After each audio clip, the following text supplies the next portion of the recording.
Hello à tous, Nora Zaza, Zen Business Coach sur ma page personnelle Facebook.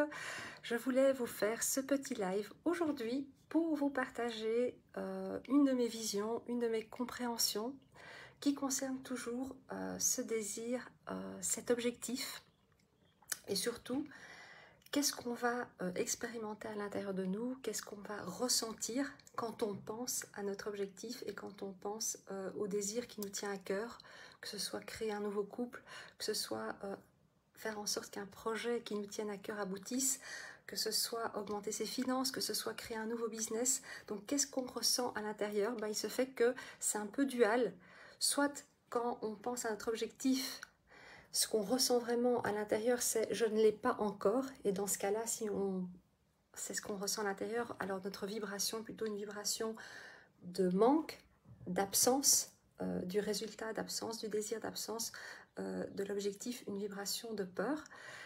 Et si maintenant, quand vous pensez à votre objectif, à votre désir, vous êtes plutôt dans l'enthousiasme et dans l'excitation, alors là, c'est plutôt une vibration d'abondance. Maintenant, pourquoi est-ce que c'est plus confortable pour la plupart des gens, pour la plupart de mes clients aussi, quand ils arrivent en coaching, pourquoi est-ce que c'est plus confortable pour eux de rester dans cette vibration de manque? Alors, il y a deux choses. Tout d'abord, la première chose, c'est qu'en restant dans cette vibration de manque, on reste parfois dans le connu. Parfois, c'est quelque chose qu'on expérimente depuis longtemps. Ne pas avoir ses désirs au niveau des finances.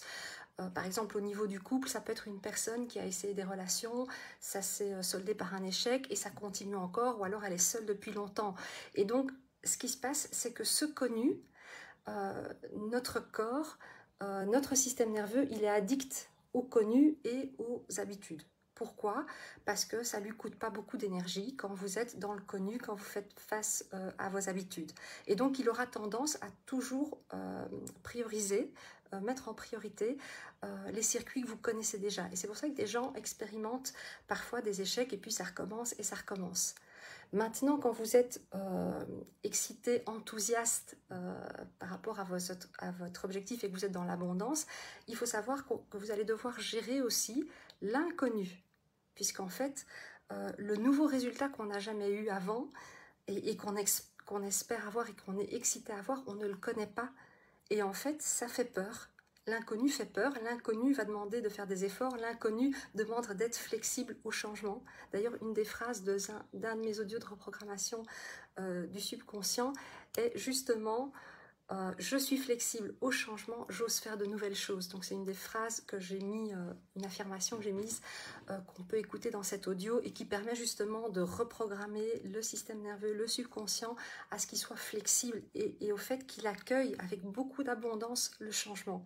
Et donc voilà, donc la première des raisons qu'on va rester dans le je ne l'ai pas encore, quand on pense à notre objectif, c'est parce que c'est connu en fait. Et ça nous permet de ne pas dépenser beaucoup d'énergie.